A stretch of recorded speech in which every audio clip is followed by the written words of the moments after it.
Hello, everyone. The Gender and Society cluster has gathered here today to have a roundtable discussion on technology and its effects on gender. I am Riyosha, and I'm a second-year political science student at Ashoka University. And I will be a panelist for this discussion, and I'll also be moderating it along with Sabahat. Would you like to introduce yourself? Hi guys, I'm Sabahat and right now I'm studying as Young India Fellow at Ashoka University, and I would be the panelist as well as I would be moderating the session with Riyosha. The other panelists are Latika and Rohan. It would be great if you can introduce yourself. Hi, I'm Rohan. Oh, sorry. Go ahead. No, go ahead. Oh, thank you. I'm Rohan Narayan. I'm currently finishing my final year at OP Jindal University as a master's in international relations. And I am here as a panelist today.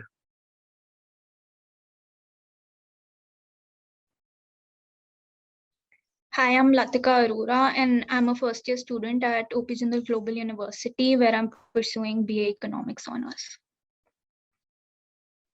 Okay, that's great. Now, to kick off the discussion, I think we can start with a generic overview of how technology has developed and affected women over the past few years.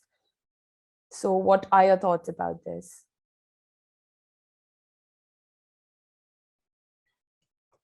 By past few years, do you mean since in the 21st century, or do you mean ever since the end of World War II? What is the time frame we're talking about?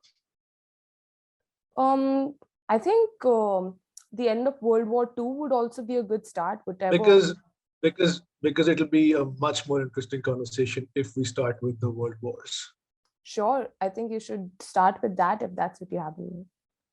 Because the post World War II period brought about widespread sort of the sort of mainstream adoption of technologies like especially the most important one being the birth control pill, which gave women a level of autonomy over their reproductive organs and over the choice to be pregnant or not.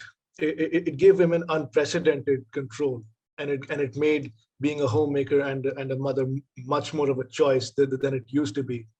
And we can, and I read articles over the years about how in the 50s and 60s you saw a much more prevalent female workforce.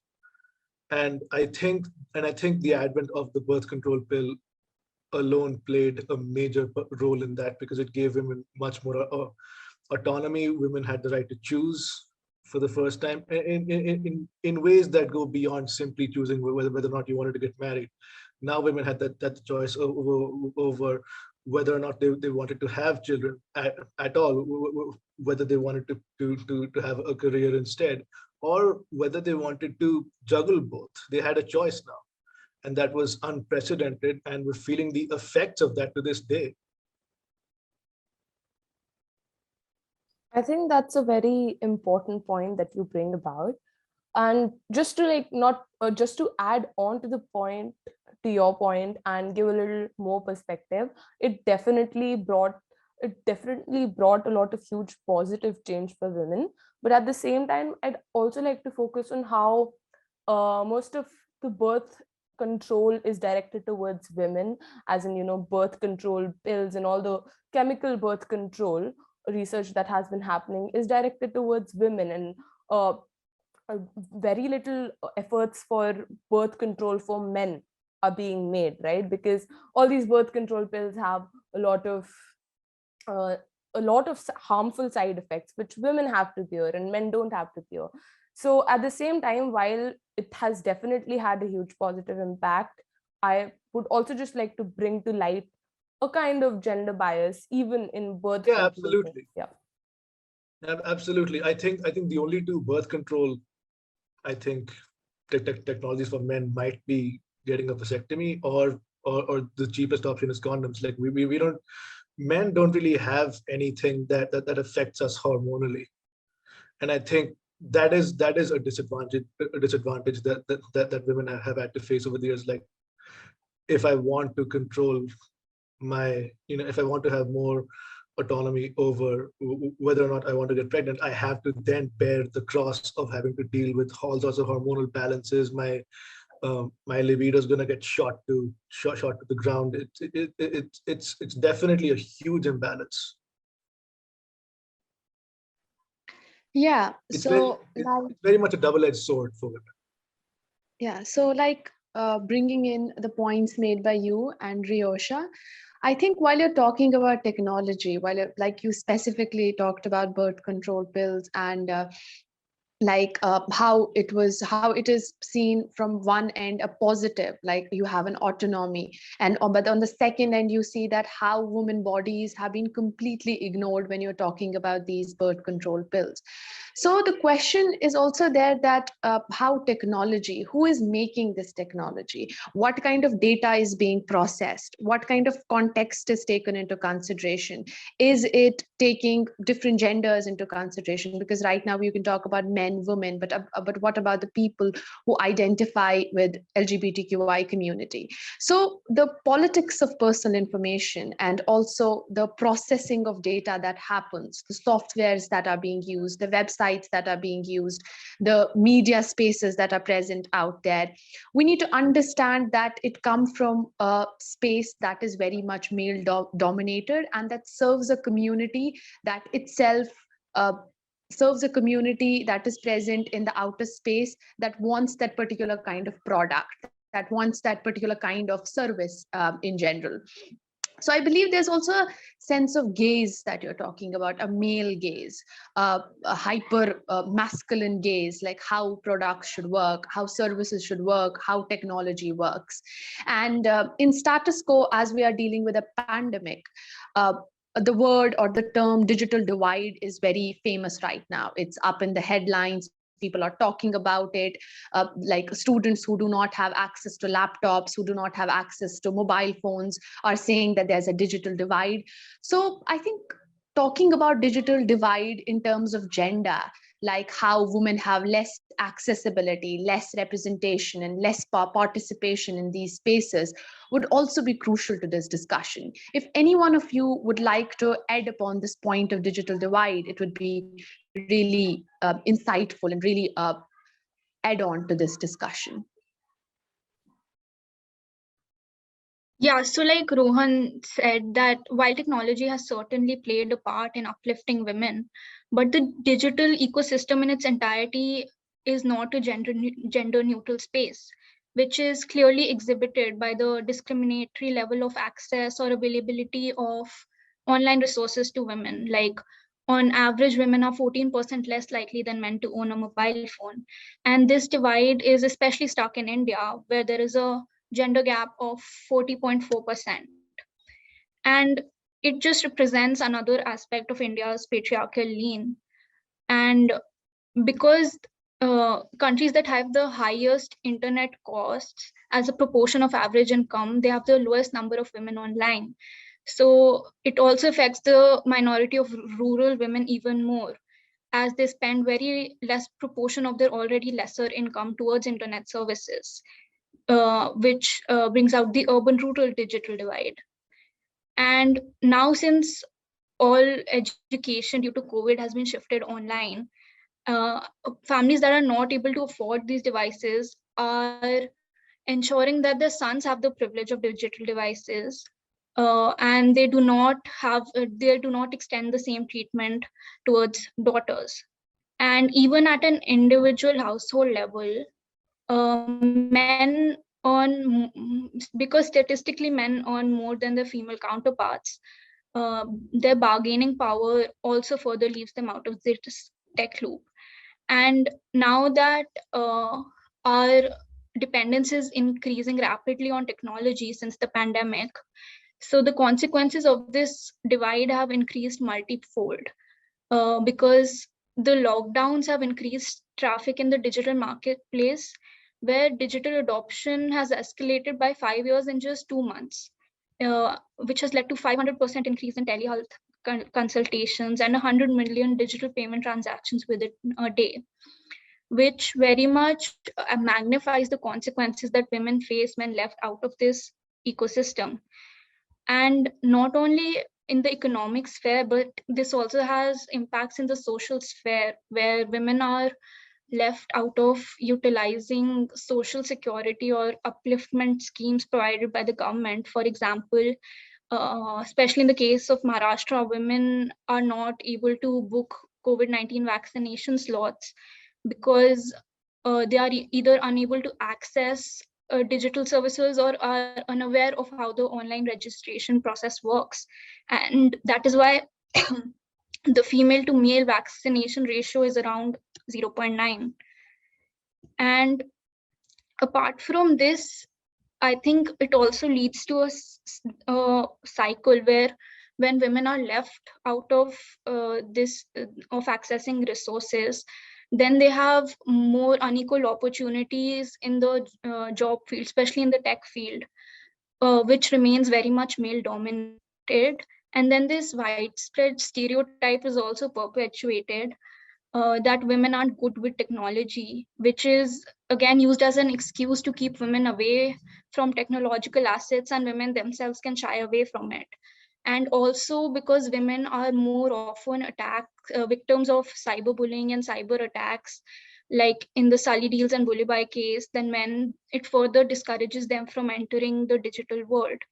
So this just creates, I think, a vicious cycle where they are both not given the opportunity to excel in this field, and then in turn criticized for not being good in it. And coming to when like technology, when it is provided to women, it can also not be for their benefit always, because sometimes it's provided just to track where they are going using locational trackers. And a lot of the times internet activity done by women is controlled and governed by the men in the household. So in tech, which is something that should be empowering women, it instead takes away their freedom in a way. So yeah. Yeah, Rohan, I think you brought some really good points, whether Sabahat, it is like, I think yeah, like Rohan wants to go ahead okay, first. yeah, Rohan, go ahead. Yeah, I wanted to add to what Latika was saying because two things stood out to me. The first was when she mentioned that there is a divide in how much access women have to modern technology, especially things as resourceful as the internet. And I have seen this in my own personal life. I've read up on it. There is definitely this idea that women aren't intellectually capable enough of dealing with dense information or any sort of information regarding the outside world at all. I I read a book once where it talked about how in Germany in the first half of the 20th century it was considered to be a massive social taboo to talk about politics, for example, in front of the women of the household, and this societal stereotype has certainly been carried out worldwide. You see examples of this in the US, you see examples of this in the UK, especially in the third world in India. Um, the the other thing that she mentioned was I'm sorry, I forgot the second point, but the point she made about women having less access to the internet was something that I wanted to add on to. Great. I totally agree, because even especially considering that especially considering age as a factor, what I've personally seen is that older women, the more the age increases of the women, the less intellectually capable they are considered of using technology. In my own, like, surroundings, I've seen that grandmothers often do not have mobile phones, where grandfathers generally do. Uh, I'm sorry, I think Sabahat was next. Do you want to go ahead? Yes, these are some great points. I specifically wanted to, like Latika brought in some really good points that we need to talk about. For example, booking vaccination slots, making digital payments, and like a country where a woman is not given accessibility to a pad, to a menstrual pad, how do you expect that she's going to go on and register for a vaccination slot? A country where a woman doesn't have a bank account, how do you expect her to make digital payments by using Paytm, by using GPay? I think all these systems are made such a way that it is completely not accessible for women to go ahead and do these things which are considered efficient, which are considered a way towards modernity, which are considered synonymous to the advancements that are happening in the country. And another good point that she brought out was this idea of surveillance, that if I'm going to use Twitter, what are the consequences I'm going to bear as a woman? If I'm going to use Instagram, what are the consequences I'm going to bear? Am I going to be harassed? Am I going to be bullied? Are my parents going to track my movements? So surveillance is also a very good point, where you see that your data as a woman is being processed, and you become a potential victim of threats, of death threats, of rape threats, that again gets heightened because of your identity. Yeah, if anyone else wants to like add to these points. Rohan, go ahead.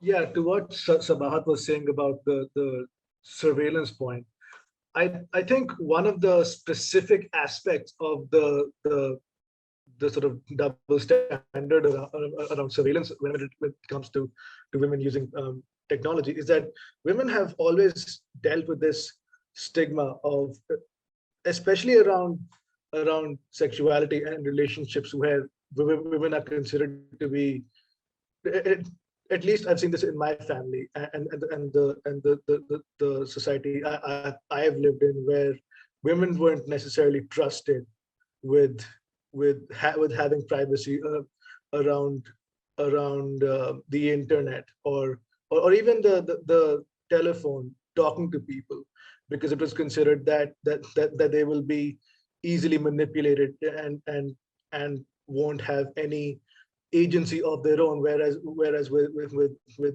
the males of the family, they are considered to be natural leaders, natural independent thinkers, without putting any thought to individual differences.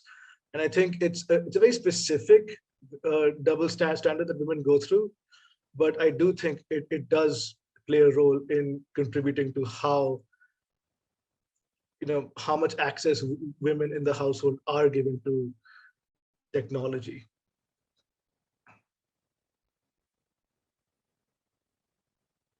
That's definitely a great point and a great observation. But I would like to circle back to a point that Latika made, that often technology has been empowering women, but at the same time, it's used for surveillance, it's used to oppress them, it's used to control them. And we can see that in the latest examples of these bully-by deals, where it's used to harass women, and especially the example of the Tech Fog app, which was used to specifically target female journalists that spoke up against the government and harass them and abuse them online. So, what are your thoughts about how technology is being used to harass women, oppress them, and scare them off the open public space of internet, so that they cannot share their opinions in this public spaces? How does technology exacerbate these problems? Yeah, I think like the example you mentioned about bullyby deals, sullyby deals that reappeared as bullyby in January. It was an application that was used in order to place Muslim women and consider them as a sellable material by placing them on auction. And this included journalists, students, activists, a lot of Muslim women. And this example itself shows that how tech is inherently discriminatory and is used in a sense that it targets the marginalized community here, which were the Muslim women.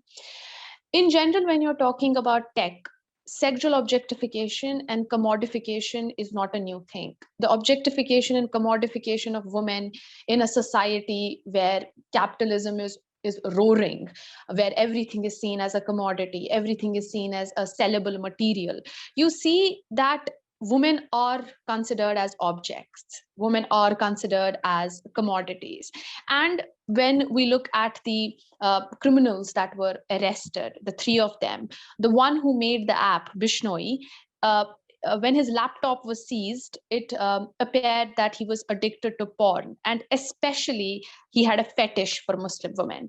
So this raises a question that sexual objectification of and commodification of women happens, and that's a fact, and tech backs it.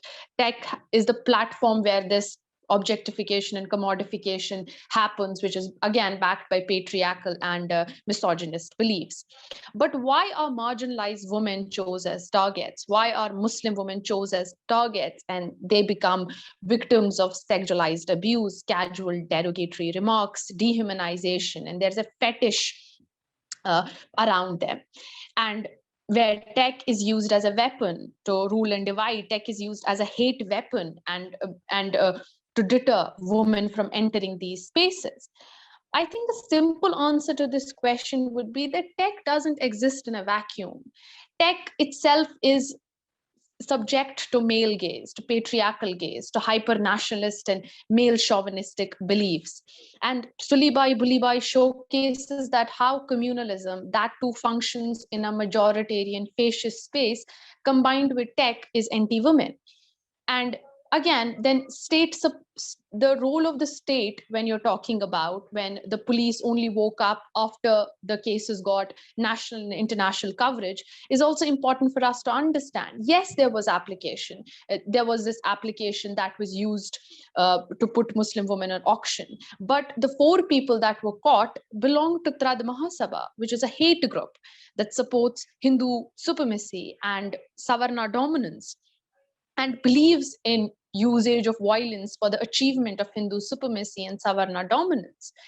So tech is in intersection with communalism, with politics, where women are considered as the honor and dignity of a particular community. And if you want to move and if you want to do anything against that particular community, just defile the women bodies, harass them, bully them, and reduce them to absolutely nothing. And then again, there is this masculine toxic digital environment, because these posts were widely circulated on Twitter, and these were again and again reshared by the people, reshared by the hate groups who believe in supremacist beliefs and hate speeches. And the role was again to perpetuate these ideas of communalism that's inherently very much patriarchal, very much masculine, and deter women from entering these spaces.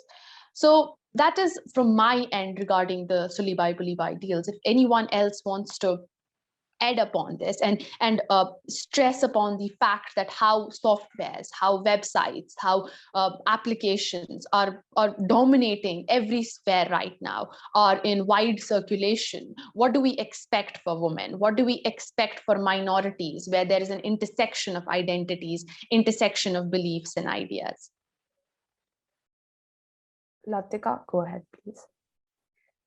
Yeah, so I just wanted to add that, like Sabahat said, that minority groups like Muslim women suffer even more and are victims to dehumanization and objectification. So I just wanted to bring to attention that a lot of the victims in the bullyby deal were repeat victims from the Sully Deals case. It was because after the Sully Deals case, the police did not take adequate action. Mostly attention was not paid to it, and only when this bullyby case happened and it got the attention of people, and now they have made arrests.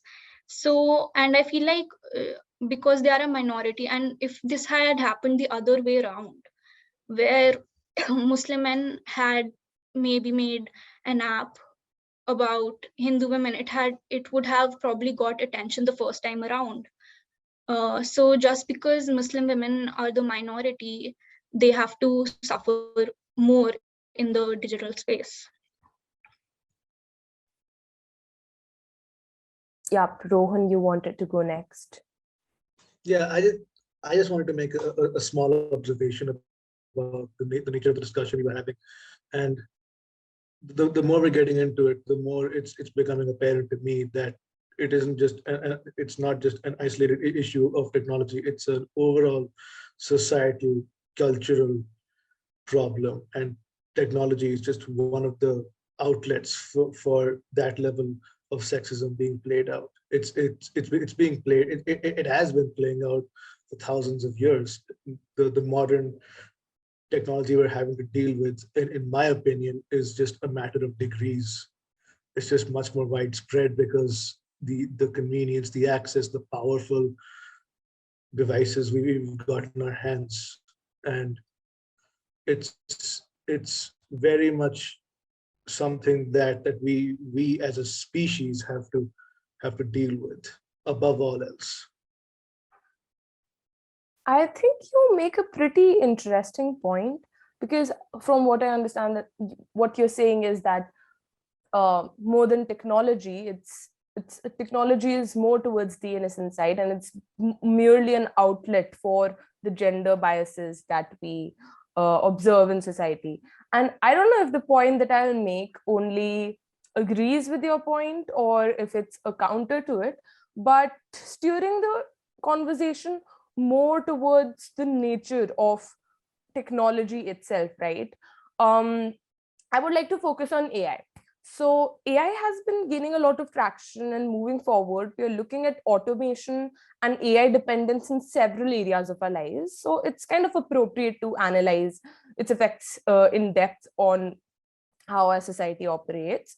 Now, just like what the point you made, it's a very popular belief that data, algorithms, codes are solely objective and cannot be wrong.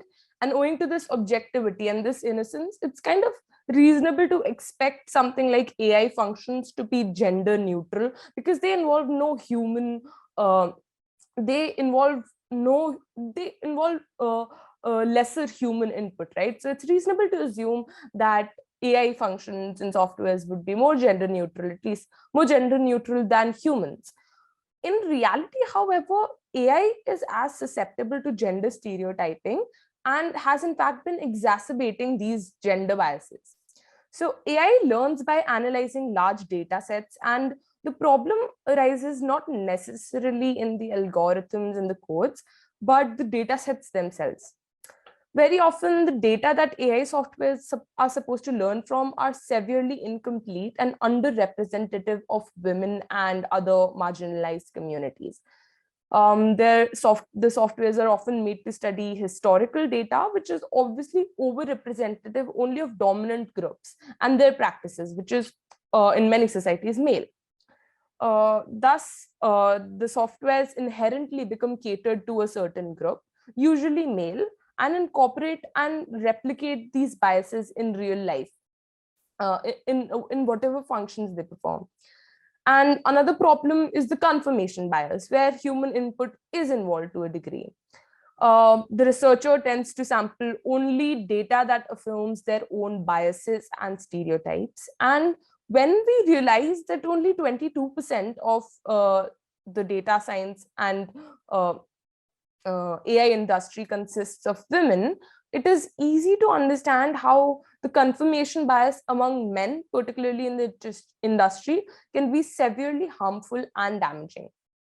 In fact, 300 million lesser women have access to the internet than men, and 20% are less likely women are 20% less likely to own smartphones. And just like Latika mentioned, right? And since these devices are major sites of data generation, even present day data sets are skewed and not fully representative. So I'd like to bring up a few examples where technology itself has been gender biased. Simply starting with cars, right? Women are 47% more likely to get injured and 17% more likely to die in car accidents, because car seats till now have been designed only for the male body using male dummies. And then moving on to more digital softwares, let's talk about translation softwares.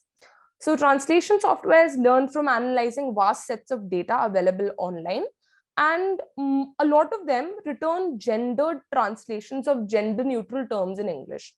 For example, if I type the doctor and the nurse into a translation software, it will return el doctor and el enfermera, el doctor, which is the male doctor, and la enfermera, the female nurse in Spanish, in a lot of translation softwares. Now Google Translate doesn't do this for Spanish particularly, but if you go and type the doctor and the nurse and get a German translation, it will return a gendered translation. So this happens because according to research by the site The Conversation,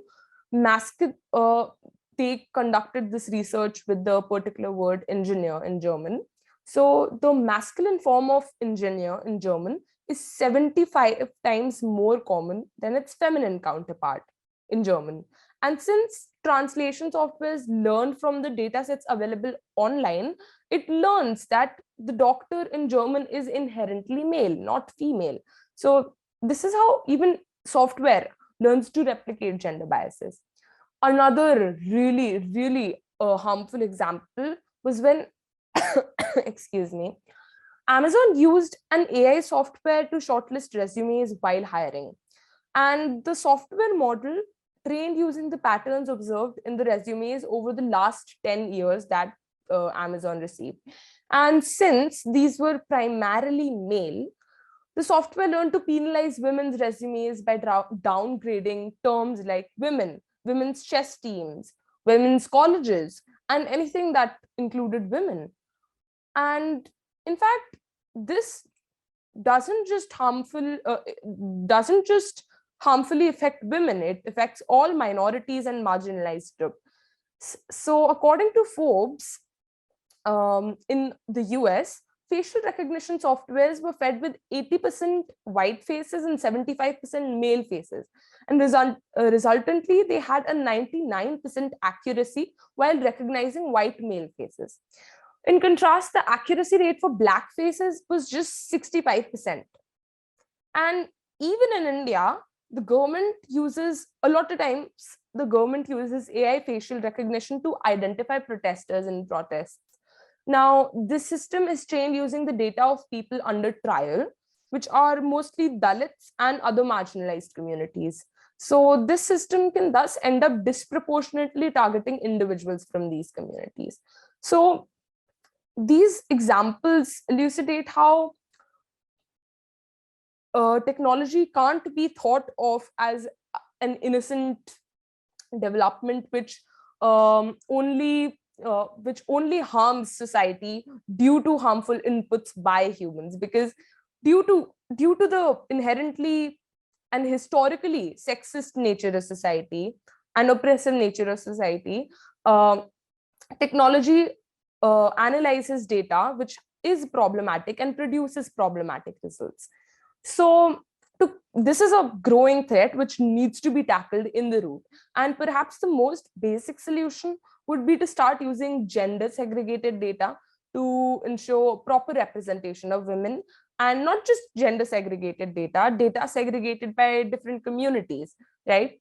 And when we have reached that point, we can probably start thinking about how to move beyond the gender binary, facing the collapse of a clear gender binary in the society. Right? So this is a place where we can definitely start to ensure that, the growing AI doesn't replicate the problems that we see in society today. Latika, you should go ahead. Yeah, so that's a very important point and something which is usually not looked into as much. So just like you were saying, very few governments or countries consider gender-based indicators. And similarly, like we were talking about the gender digital divide, very few countries collect gender disaggregated data on ICT, information and communication technology. So this results in them not having concrete and measurable policies. for gender equity in their national ICT policies or broadband plans. And every country should have country-specific knowledge and experience, and also must take into account the social and economic realities and nuances of the country. So that it can be more gender accommodating, to make, so like if already the input is gender biased, how can we expect to make policies that are not gender biased? So yeah, I just wanted to add that. Yeah, exactly. Like Latika mentioned, that when the input is gender biased, how do you expect the product not to be gender biased? That is like the real principle of this discussion that has really evolved since we started on the idea of how technology has grown, but there is not accessibility of technology because of patriarchy, because of gender biased data, and how there are less women online. There is a digital divide, and a large set of problems, whether it be small problems like women to make digital payments, to registering for the vaccination, to the sully bullyby deals, tech fog, or the really insightful points that were put forward by Riyosha in this idea of that how data and algorithms are considered objective, but actually they are not. There's a large gender stereotyping, gender biases that go into this. So in the conclusion of this discussion, I would say that there is the need for gender segregated data, the data of different communities in which there is adequate representation and participation. We can see that there is representation of different communities, of different sections, different marginalized sections of the society, because that would make the online space, that would make the media spaces, the space of technology more welcoming, and we will see real issues being addressed which are not. So in the end, I would like to thank all of you for contributing to this discussion and bringing out points that really helped us to come to some solutions and understand that technology is not something that exists in a vacuum, that exists completely distant from the real social, political, and cultural issues. So thank you very much.